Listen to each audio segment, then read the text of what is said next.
सत श्री अकाल, नमस्कार, आदाब। पंजाबी रेडियो और पंजाबी टीवी यूएसए देख और सुन रहे सभी साथियों का स्वागत है इस समय के विशेष program beyond the headlines with Mandeep Punia में। हर रोज की तरह प्रोग्राम में मनदीप पूनिया जी का साथ होता है और देश विदेश के साथ जुड़ी हुई अहम खबरों पर होती है बातचीत। सबसे पहले करते हैं पूनिया जी का प्रोग्राम में स्वागत, फिर रुख खबरों का करेंगे। स्वागत है पूनिया जी। जी, नमस्कार, सत श्री अकाल, आदाब। नमस्कार, सत श्री अकाल, आदाब। रुख खबरों का करते हैं सबसे पहले बात ईरान की।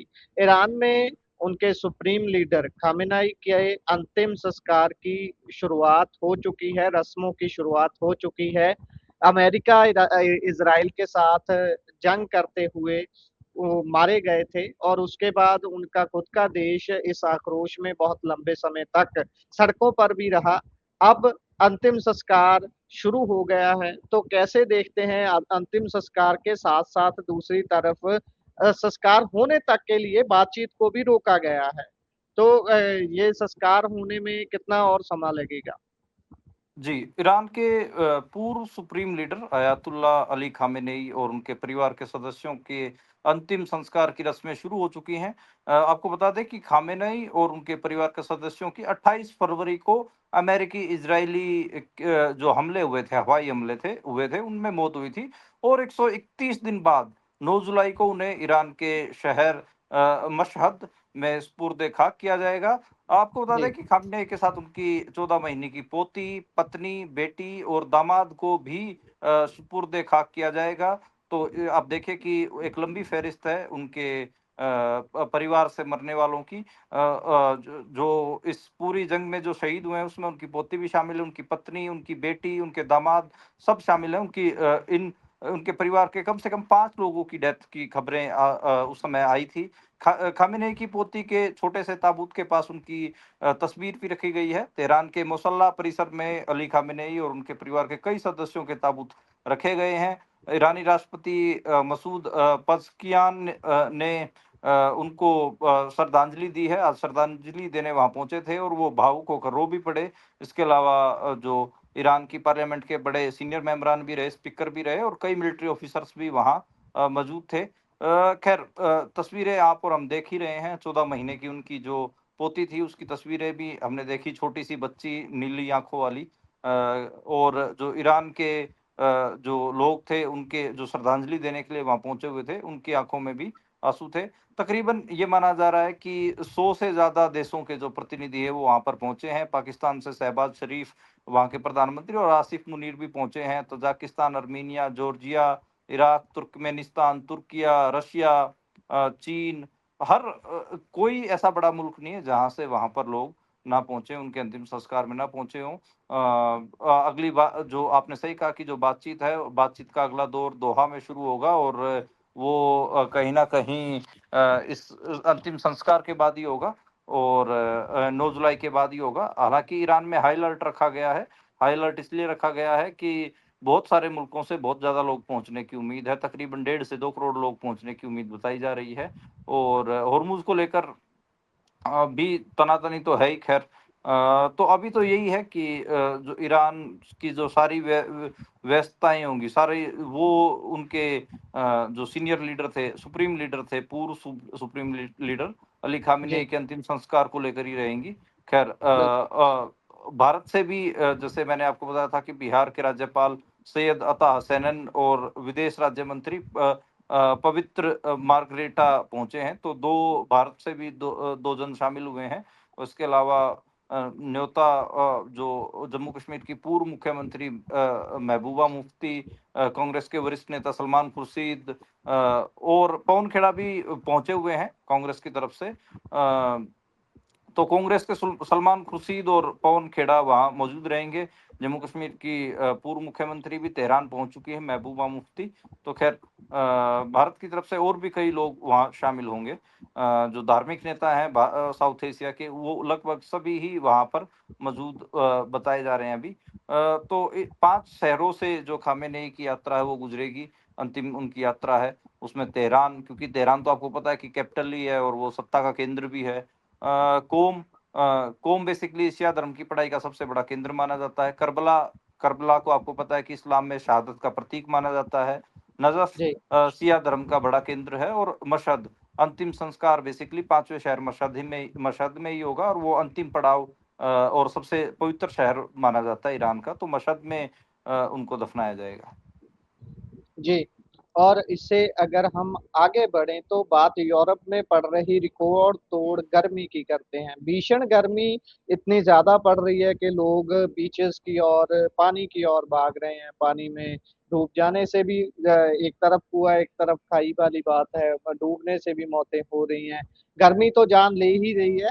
पिछले एक जून के आखिरी हफ्ते में ही 2000 से ज़्यादा मौतें दर्ज की गई हैं।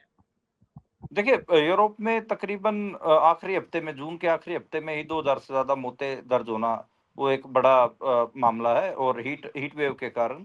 देखिए, बहुत सारे मुल्क ऐसे हैं यूरोप में, हम देख रहे हैं, जहाँ पर 40 डिग्री से पार टेम्परेचर पहुँचा है। फ्रांस की बात कर लें, फ्रांस में भी मतलब बात करें तो वहाँ पर 45 साल की उम्र से ज़्यादा लोगों की जो मौतों का मामला हो, उसमें साफ तौर पर बढ़ोतरी देखी गई है। खुद फ्रांस की स्वास्थ्य मंत्री स्टेफनी डिस्ट ने ये बात रखी है, और 29% जो मौतों में बढ़ोतरी देखी गई है। तो ये और 24 जून फ्रांस का सबसे गर्म दिन रहा, 41 डिग्री वहाँ पर टेम्परेचर पहुँच गया था। आपने सही कहा कि यूरोप से हम तस्वीरें देख ही रहे हैं। 2003 में ऐसी गर्मी यूरोप में उस समय पड़ी थी, उसका उसका ज़िक्र काफ़ी बताया जा रहा है, और उस समय यूरोप में ऐसी ऐसी हीट वेव चले थे, और 16 दिन के आसपास, 16 दिन तक 2003 में ऐसी गर्मी पड़ी थी। खैर, उस समय भी फ्रांस में काफ़ी लोगों की डेथ हुई थी हीट वेव के कारण, और 2003 के बाद आज ठीक हम जब बात कर रहे हैं, तो तकरीबन बात करें तो 23 साल बाद ऐसी ऐसी स्थिति यूरोप में दोबारा देखने को मिल रही है। फ्रांस सबसे ज़्यादा प्रभावित है, जैसे हम बता रहे हैं। तो इसमें बेल्जियम, नीदरलैंड, फ्रांस, ये 3 मुल्क ऐसे हैं जहाँ सबसे ज़्यादा जो मौतें हैं वो दर्ज की जा रही हैं हीट वेव के कारण। अभी भी कुछ दिन रेड अलर्ट रहेगा हीट वेव को लेकर, और आगे मतलब कोई राहत की उम्मीद अभी दिख नहीं रही है यूरोप में। तो खैर, अल नीनो ईयर है, बारिश का भी मामला है, और टेम्परेचर धरती पर हम देख ही रहे हैं कि लगातार बढ़ता ही जा रहा है। जी, बिल्कुल। और इससे आगे बढ़ें तो बात कच्चे तेल की कीमतों की करते हैं। अप्रैल के बाद कच्चे तेल की कीमतों में, क्रूड ऑयल की कीमतों में 41% की गिरावट आई है। लेकिन क्या इसका उपभोक्ताओं को कोई फ़ायदा मिलेगा? उन तक ये पहुँचेगा जो कमी हुई है, गिरावट आई है? या फिर उसको उन लोगों को सौंप दिया जाएगा जो लोग पहले ये रोना रो रहे थे जंग के दौरान कि भाई हमारा बहुत नुकसान हो रहा है, सरकार इलेक्शन के वजह से कीमतें नहीं बढ़ा रही। देखिए, आप देखिए, ब्रेंट क्रूड $115 के आसपास पहुंच गया था, वो हाईएस्ट पीक थी जिस पे ट्रेडिंग हुई थी, वो हमको पता ही है। और वो समय भी जंग का जब पूरी खिंची हुई थी उस समय का टाइम था। खैर, अब आप देख रहे हैं तो दोबारा से $70 प्रति बैरल ही ट्रेड हो रहा है, और उससे कम ही है, मतलब $67 प्रति बैरल भी खरीदा जा रहा है। और उसमें यही है कि अंतर्राष्ट्रीय जो तेल कीमतें, ब्रेंट क्रूड की जो कीमतें हैं, वो हम देख ही रहे हैं, गिर गई हैं, और 41% उनमें गिरावट दिखी है। और जो फरवरी से 28 फरवरी से पहले की जो कीमतें थी, वैसी ही कीमतें अब दिख रही हैं। खैर, लगातार ये कहा जाने लगा कि जैसे ही जो ब्रेंट क्रूड की कीमतों में गिरावट हुई, तो उसका जो असली फायदा है वो ग्राहकों को मतलब दिया जाए, उसमें पेट्रोल डीजल की कीमतें कम हो। गैस को लेकर भी आया कि भाई कमर्शियल जो एलपीजी है वो इतनी बढ़ा रखी है, गैस सिलेंडर महंगे हुए, उनको भी घटाया जाए, लेकिन स्थिति अभी दिख नहीं रही है। द हिंदू अखबार ने जो हरदीप सिंह पुरी हैं पेट्रोलियम मंत्री, उनसे बात की थी। उन्होंने कहा कि हरदीप पुरी ने जवाब देते हुए कहा कि आज $70 प्रति बैरल या उससे कम कीमत पर बिक रहा कच्चा तेल भारत में काफी बाद पहुंचेगा। तो अभी तो हमने जो जून में जो कच्चा तेल खरीदा, वो $86 प्रति बैरल के हिसाब से खरीदा है। इसलिए अभी तो यही है कि कुछ दिन तेल महँगा ही रहेगा। तो ये साफ़ ही दिख रहा है कि जो तेल है अभी ये महँगा ही रखेंगे। आपको वैसे पता होगा कि जो कमर्शियल एलपीजी का सिलेंडर, उसमें तो ₹1300 से ज़्यादा बढ़ोतरी की गई थी। तो अब पता नहीं कितना कम करेंगे, कितना नहीं करेंगे, ये भी एक सवाल है। और जो तेल की कीमतें हैं वो तकरीबन 8 से 10% तक बढ़ी ही थी। आपको डीज़ल का लगा लीजिए, पेट्रोल का लगा लिए, कभी ₹3 बढ़ते थे, कभी ₹2 बढ़ते थे, कभी ₹1 बढ़ाते थे, कभी 90 पैसे बढ़ाते थे। और लगातार उन 15 दिनों में हमने 10 बार ऐसी खबरें की जिसमें तेल की कीमतें बढ़ाई गई थी, और हम क कहते ही थे कि इन्होंने 10 से 15 रुपए जो कीमतें बढ़ानी है, लेकिन धीरे-धीरे बढ़ाएँगे, एकदम से नहीं बढ़ाएँगे, ताकि चीज़ें ये ना हो। ख़ैर अभी चीज़ें चल ही रही हैं, और उसमें हरदीप पुरी से तो द हिंदू अखबार ने जो 20% एथनॉल मिलाने वाला जो सवाल था, वो भी पूछ लिया कि क्या उससे गाड़ियों की माइलेज में कुछ कमी आएगी? तो हरदीप पुरी ने स्वीकार कर लिया, हाँ, कुछ क थोड़ी बहुत कमी आएगी माइलेज में। तो ये मतलब आप देखिए कि कई मामलों में हरदीप पुरी ने के मुँह से सच्चाई निकली है, और उससे साफ दिखता है कि जो कॉर्पोरेट जो गवर्नमेंट है वो है, आम लोगों को फ़ायदा हो ना हो, लेकिन जो बड़े-बड़े कॉर्पोरेट हैं, उनको कोई घाटा नहीं होना चाहिए। इसकी पुख्ता पुख्ता इंतज़ाम सरकार करके रखती है, तो ऐसा दिखा भी इस पूरे मामले के दौरान। बिल्कुल। और इससे आगे बढ़ें तो भारतीय जेलों में कैदियों की मौत होना आम बात नहीं है, मौतें होती रहती हैं। लेकिन क्या ये मौतें स्वाभाविक हैं? ऐसे होने का ज़्यादातर कारण क्या है? देखिए, लगातार हम देख रहे हैं कि जब से मोदी काल चला है, उसमें बहुत सारे ऐसे लोगों की भी मौतें हुई हैं जो पॉलिटिकल प्रिज़नर थे। जैसे स्टैन स्वामी हों, या फिर और भी कई ऐसे पॉलिटिकल प्रिज़नर हों जिनकी डेथ हुई हैं, जिसके बाद बहुत सारे सवाल उठे। बहुत सारे मामलों में बताया गया कि ये तो भई मेडिकल प्रॉब्लम थी, इसलिए इनकी मौतें हुई हैं। तो उसमें किसी में डायबिटीज़ का मामला है, किसी में हार्ट फंक्शन का मामला है, किसी में कुछ है। तो उसके बाद ये डिबेट भी बढ़ी कि भई जब जेल के अंदर जा रहे हैं, जब तो वो मेडिकली फिट हैं। जेल के अंदर तो इसका मतलब ये है, चाहे तो खाना खराब है, चाहे उनको ट्रीटमेंट या दाना-पानी खराब मिल रहा है, तभी तो उनकी हेल्थ डिटेरियोरेट हो रही है, जब तभी तो वो मौत तक का सफ़र तय कर रहे हैं। तो ये मामला है, और इसमें चाहे देश भर की जेलें हों, उनका अगर आप मैं कहूँगा कि डेटा देखेंगे, तो वो भी बहुत ऐसे इशारा करता है। मतलब जो एनसीआरबी का हालिया डेटा था, उसमें 2024 के मुताबिक तकरीबन 2000 लोगों की मौत हुई है। तो ये बड़ा नंबर है। उसमें उन्होंने ये बता दिया कि सवा स 1700 जो मौतें हैं, वो तो नॉर्मल मौतें हैं। लेकिन जब उनको चेक करते हैं, तो उनमें बहुत ऐसे गंभीर बीमारियाँ देखने को मिल रहे हैं। किसी में हृदय रोग मिल रहे हैं, किसी में फेफड़ों से दिक्कत, किसी में गुर्दे, लीवर, किडनी, ऐसे ट्यूबरकुलोसिस, ऐसी-ऐसी डायरिया, मिर्गी के ब्रेन हेमरेज, आंतों के छेद, तो ऐसी-ऐसी चीज़ें दिख रही हैं, जिससे साफ पता चल रहा है कि हाँ, उनको जो दाना-पानी है वो ठीक नहीं मिला, और उन इसलिए उनकी मौतें हुई हैं। तो ये स्वाभाविक तो नहीं है, अस्वाभाविक मौतें हैं, और देखते हैं कि इसके ऊपर सरकार क्या जवाब देती है। लेकिन आप देखेंगे तो जेल में जो मेडिकल स्टाफ है, उसकी कमियों कमियों के भी आपको हमको पता है कि लगभग सबसे ज़्यादा तो ऐसे हरियाणा में है, जो मेडिकल स्टाफ है, 288 मेडिकल जो पोस्ट हैं जेलों में, वो खाली पड़ी हैं। तो बड़ी ऐसी स्थिति है कि मतलब अगर कैदियों का अनुपात मान लें, हरियाणा में तकरीबन 25,000 कैदी हैं, जिसके ऊपर सिर्फ 23 मेडिकल स्टाफ हैं, और होने चाहिए ज़्यादा। मतलब तकरीबन आप देखें तो 1100-1200 कैदियों के ऊपर एक एक मेडिकल स्टाफ है, जो बहुत कम है। और पंजाब में भी स्थिति कोई ज़्यादा बेहतर नहीं है। यहाँ पर भी हर 450 कैदियों के ऊपर एक मेडिकल स्टाफ अवेलेबल है। हालाँकि हरियाणा से बेहतर है। हरियाणा में तो ये नंबर 1100 के आस-पास है, पंजाब में 450 है। तो स्थिति बहुत खराब है भारत की जेलों की, और उसमें इसी वजह से ये कैदियों के मरने की खबरें आती हैं। जी। और अगली खबर असम से है। असम में 15 दस्तावेज भी ये साबित नहीं कर सके कि भारतीय नागरिक है अपने दस्तावेज दिखाने वाला व्यक्ति। हाई कोर्ट इस पर क्या बोल रही है? देखिए, एक 38 साल के दिहाड़ी मज़दूर की ये विडंबना है कि वो अपने आप को भारतीय साबित नहीं कर पा रहे हैं। हालाँकि उन्होंने अपने माता-पिता का नाम, दादा-दादी का नाम भी दिखाया, जिनका नाम 1951 में जब वहाँ पर वोटर आईडी थी, पैन कार्ड, वो सब उनमें उनका नाम दर्ज था। उन्होंने स्कूल का प्रमाण पत्र दिखाया, जहाँ बचपन में उसकी उसकी पढ़ाई हुई।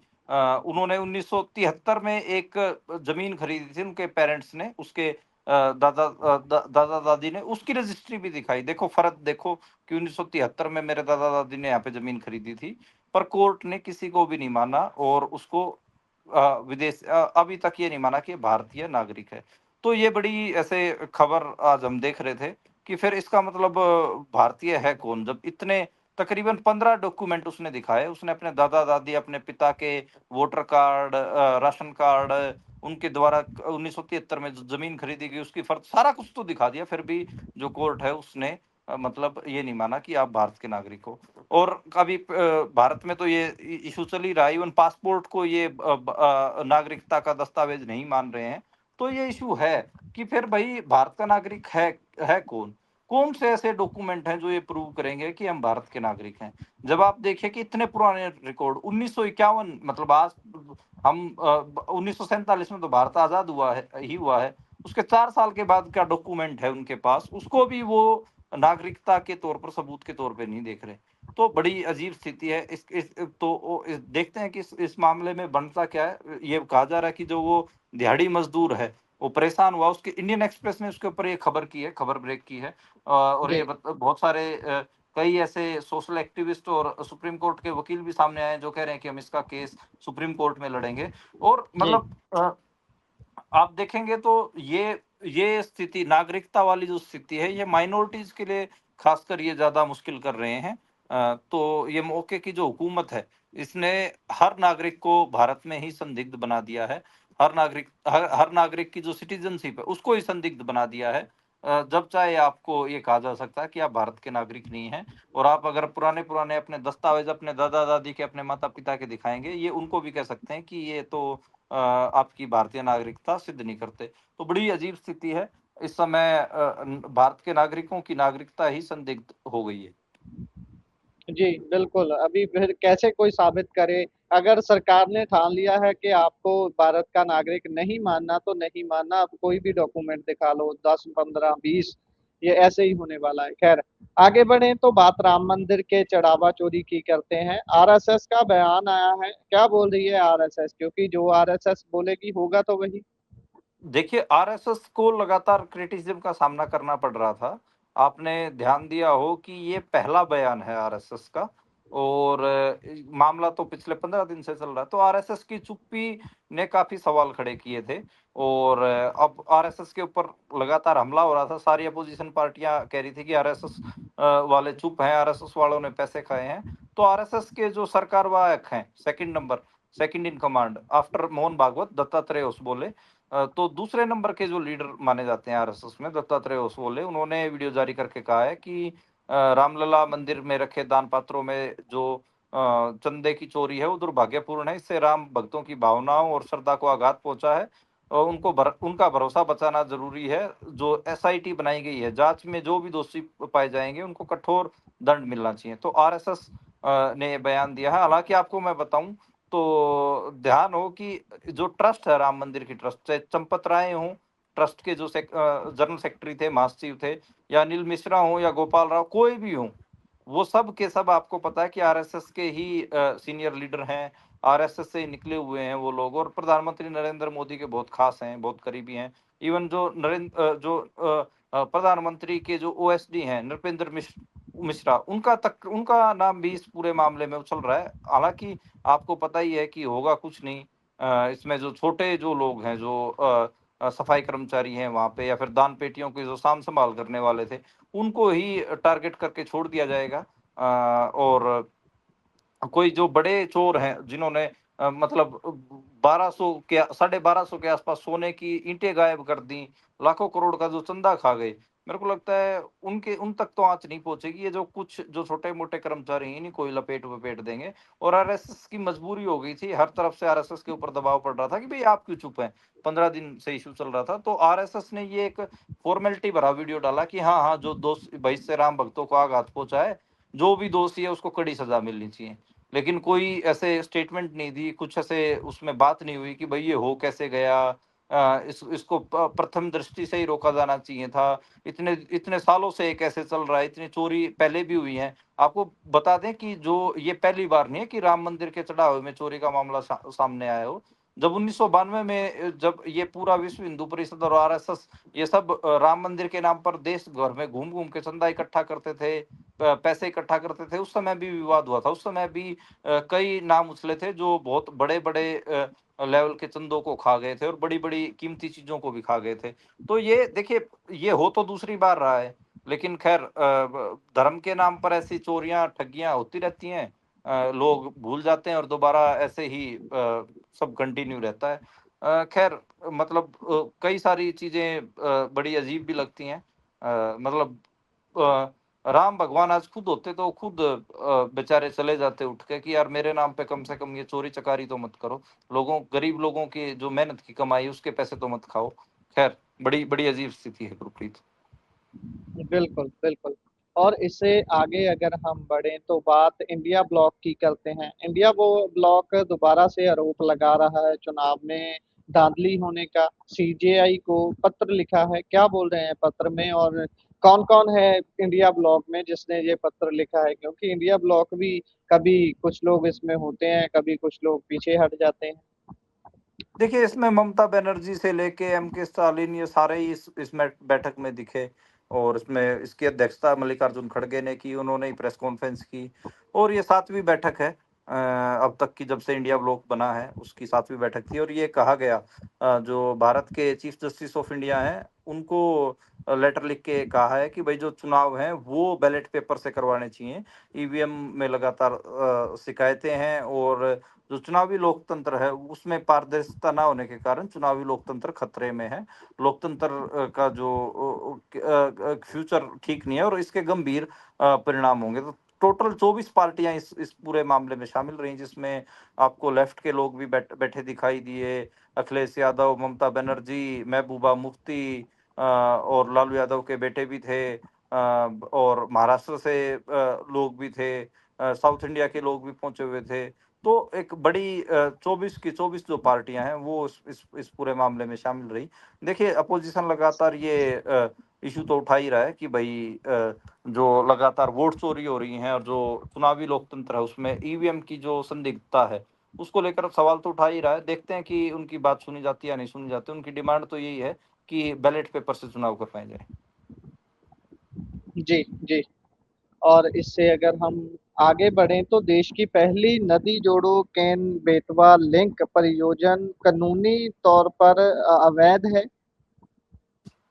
देखिए ये बड़ी स्थिति है। 45,000 करोड़ रुपए का प्रोजेक्ट है और इसमें 2 नदियाँ हैं, केन और बेतवा, उन दोनों को जोड़ने की बात है और इसको लेकर हालाँकि जो एनवायरमेंटल क्लीयरेंस है, वो मिला नहीं है। उस प्रोजेक्ट की परमिशनें भी पूरी नहीं हुई, उससे पहले ही निर्माण कार्य जंगलों के बीच से शुरू कर रखे हैं और इसकी बात करें तो शुरुआत 2024 में हुई थी और ये बताया जा रहा है कि 2031 तक इसे पूरा कर लिया जाएगा। इसमें बहुत सारे जो इलाके हैं जंगलों के वो इसमें दिक्कत में आएँगे। 23-24 लाख पेड़ों की कटाई का अनुमान है। इवन पन्ना टाइगर रिज़र्व है, उसके ऊपर भी असर होगा और बहुत जो जंगल वेटलैंड के कारण बने हुए हैं मध्य प्रदेश और उत्तर प्रदेश के, उनके ऊपर भी असर देखने को मिलेगा। ख़ैर फ़ॉरेस्ट डिपार्टमेंट की तरफ से कोई क्लीयरेंस आया नहीं, फिर भी जो बात करें कि केन-बेतवा जो प्रोजेक्ट है इसको चालू कर रखा है। चल और इससे जो गंभीर नुकसान होंगे उस पूरे इलाके में, वो आपको पता ही है। लोगों के घरों को तोड़ा-फोड़ी सारा कुछ वो सब हम देख ही रहे हैं केन-बेतवा इस प्रोजेक्ट के कारण। खैर मौके की हुकूमत का ये एक क्या कहें कि एक प्रोजेक्ट है जिसको वो सिरे चढ़ाना चाहती है बिना एनवायरमेंटल क्लीयरेंस के। जी। और इससे अगली बात पंजाब कांग्रेस की करें। पंजाब कांग्रेस में बीते दिनों हमने देखा कि केंद्र में दिल्ली में बैठे हुए कांग्रेस के नेताओं ने बैठकर पंजाब के सारे लोगों के साथ मीटिंग की। उसके बाद फैसला लिया गया कि प्रधान की को हम हटाएँगे नहीं, राजा वड़िंग ही प्रधान रहेंगे। लेकिन अब लगता है कि शायद चन्नी ने जो मीटिंग की है, वो दड़े ने ये ठान लिया है कि हम ऐसा नहीं होने देंगे, प्रधान को बदल के ही रहेंगे। असल में प्रधान को हटाने का ही मामला है या फिर खुद से कोई व्यक्ति आगे आके प्रधान बनना चाहता है? देखिए, बात करें तो आज चरणजीत सिंह चन्नी के आवास पे तकरीबन 50 से ज़्यादा बड़े जो सीनियर लीडर थे, वो मौजूद रहे और सारों की आवाज़ अगर बात करें तो सारों ने यही कहा कि भई हमें ये जो राजा वड़िंग है ये बिल्कुल एक्सेप्ट नहीं है। मुझे भी मतलब हम जो विश्लेषण करते हैं वही यही लगता है कि भई राजा वड़िंग को किस लिहाज से मतलब पंजाब का प्रधान दोबारा बनाया गया। देखिए 2-3 बातें हैं मैं ज़रूर गुरप्रीत बोलना चाहूँगा। पहली बात जी, तो ये भई राहुल गांधी राजा वोटिंग पे मान लो कि इस वजह से मान लो कि विश्वास कर लेते दोबारा कि उसकी भाई पैन पंजाब फैन फॉलोइंग होती और वो चुनाव जितवाने के लायक होता, क्या वो है? वो नहीं है। तो पहला फॉर्मूला ये। दूसरी बात ये कि भाई ऐसा होता कि वो कोई एक सेगमेंट को ही का ही लीडर होता, किसानों का लीडर होता या जाटों का ही लीडर होता, सिख जट्टों का, या फिर सिखों का ही लीडर होता। ऐसा भी नहीं है कि वो कोई एक टारगेट सेगमेंट का लीडर है। तीसरी स्थिति ये होती कि वो किसी एरिया को रिप्रेजेंट कर रहा होता, यानी कि पैन मालवा का लीडर होता।